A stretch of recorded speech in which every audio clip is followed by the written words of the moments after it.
Welcome back to Courtroom Conversations on the Classic Courtroom YouTube channel. I'm Dylan Brooks Hamilton, And I'm Susan Kelly Ashford. and today we're going to be taking a deep dive into some pretty intense legal drama that's unfolding as we speak.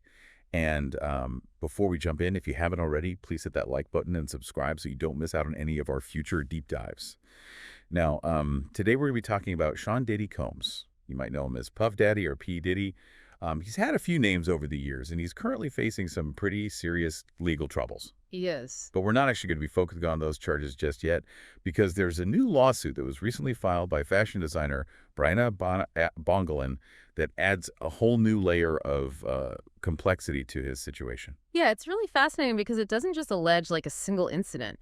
This new lawsuit really paints a picture of a pattern of disturbing behavior potentially spanning years. Yeah, it's pretty shocking. So the central claim in Bongolan's lawsuit stems from an incident back in September of 2016, and she alleges that Combs dangled her over a 17th floor balcony at his then-girlfriend Cassie Ventura's apartment. I mean, that image alone is just terrifying. And it gets even more disturbing when you consider the details that are actually outlined in the lawsuit. Oh, absolutely. Yeah. So the lawsuit claims that Combs approached Bongolan on the balcony, grabbed her and groped her, and when she resisted, he allegedly held her over the railing and shouted, "Do you know what the F you did?" Chilling. Yeah, it's pretty chilling to imagine. It really is. And what's so intriguing to me is that the lawsuit doesn't actually specify what Bongolan allegedly did. So it really leaves us wondering, about the context of this alleged incident. It really does add to the mystery. Yeah. So the lawsuit goes on to say that Ventura Combs' girlfriend at the time intervened, urging Combs to stop. Hmm. She also mentioned that Bongolan's girlfriend was actually present in the apartment as well. Oh, wow. So that detail is significant because it suggests that Ventura may have witnessed other incidents and could potentially be, a key witness in this case. Absolutely. Now, according to the lawsuit, Combs eventually pulled Bongolan back over the railing, but then slammed her onto patio furniture. If true, this physical altercation just adds another layer to the potential charges that Combs could face. It really does. And the lawsuit doesn't stop there. Bongolan also claims that she witnessed disturbing signs and even instances of abuse between Combs and Ventura during their relationship. Right. So that's a really critical point because it kind of shifts the focus from, a single isolated event to a potential pattern of violence and volatile behavior within, Combs's personal life. Absolutely. For example, Bongolan alleges that Combs once threw a large kitchen knife at Ventura, who threw one back at him in self-defense. Oh my gosh. Yeah, sounds like a scene straight out of a movie. It does. But if true, it's incredibly alarming. It raises serious concerns about the level of aggression and the potential danger involved. And it's important to remember that this lawsuit isn't just about Bongolan's alleged experience on that balcony. She also claims that she endured terror and abuse during her professional relationship with Combs as well. That's right. The lawsuit really expands the scope of the allegations beyond that single night and suggests this pattern of behavior that permeated their professional interactions as well. Exactly. And she provides some pretty specific examples in the lawsuit. She alleges that Combs once forcibly fed her a drug, likely ecstasy, during a work trip. She also claims that during a photo shoot, he cornered her and said, "I'm the mother devil. You have no idea what I could do to you. I could kill you." Wow. That alleged threat is particularly unsettling, especially considering Combs' existing legal troubles, which, as we mentioned, we'll delve into a little bit later. Yeah, and it brings us to a crucial point. Bongolan is seeking $10 million in damages for the emotional distress that she claims to have suffered as a result of this alleged abuse. Yeah, that's a significant amount, and it really demonstrates the gravity of her claims. But of course, it's important to remember that Combs' legal representative has vehemently denied all of these allegations, stating that they're baseless and will be proven false. Right. So this sets the stage for what could be a very lengthy and contentious legal battle. Absolutely. And it makes you wonder, how will this new lawsuit play into Combs' existing legal situation? That is the million-dollar question. The potential impact of these new allegations on Combs' current legal standing is definitely something that we need to consider carefully.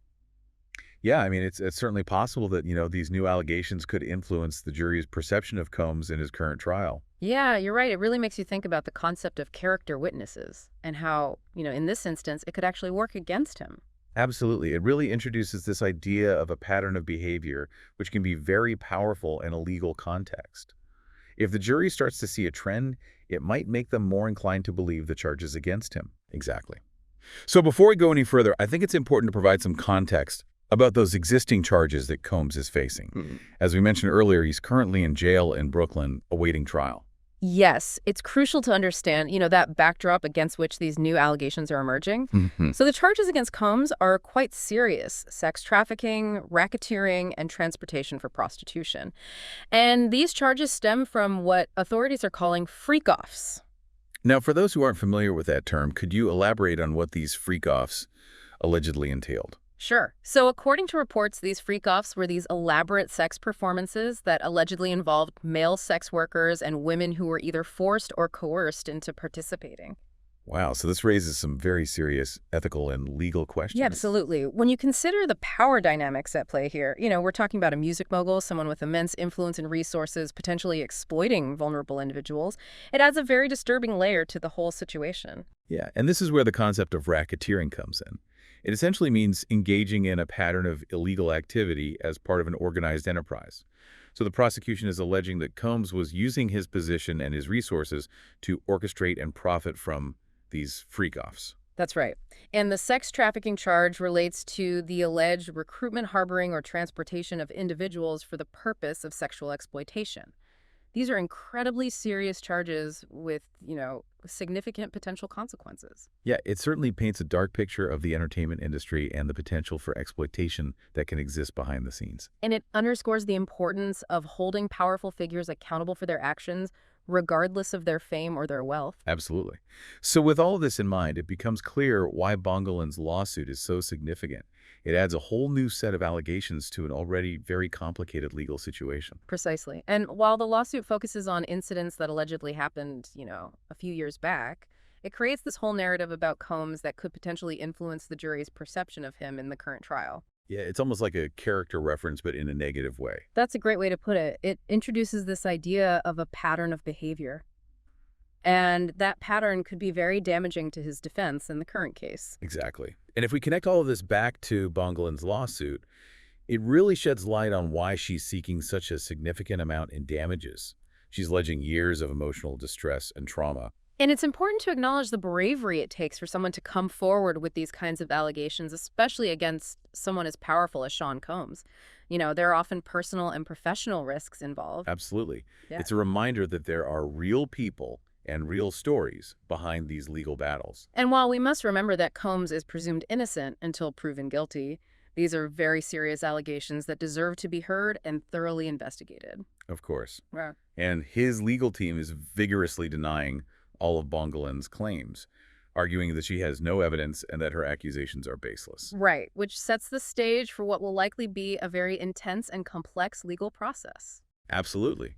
We can expect to see motions filed, evidence presented, and witness testimonies. It'll be very interesting to see how the legal strategies of both sides unfold and whether they attempt to connect or separate these two cases. Yeah, will the outcome of one case influence the other? Will more people come forward with similar stories? These are all questions that remain to be answered. It really highlights the power of the legal system to hold individuals accountable regardless of their status or their fame. Yeah, it really makes you think about the complexities of the legal system and how it balances the rights of the accused with the pursuit of justice. Absolutely. It's a delicate balance. And it's crucial for everyone to remember that at this point, these are just allegations. Combs is presumed innocent until proven guilty in a court of law. That's such a critical point. Yeah. It's easy to get caught up in the drama and the headlines, but it's essential to separate the allegations from the proven facts. We need to let the legal process play out and allow the evidence to speak for itself.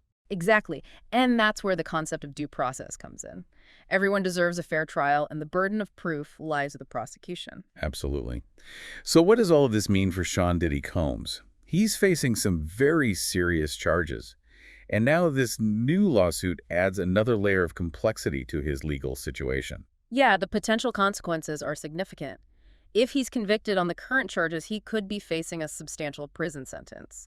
And the lawsuit carries the potential for a large financial judgment against him. Not to mention the potential damage to his reputation and his legacy. Hmm. Regardless of the legal outcome, these allegations have already cast a shadow over his career. It's a stark reminder that actions have consequences. And in today's world, where information spreads so quickly, those consequences can be amplified and have a lasting impact. Absolutely. So where do we go from here? It seems like this story is far from over. Indeed.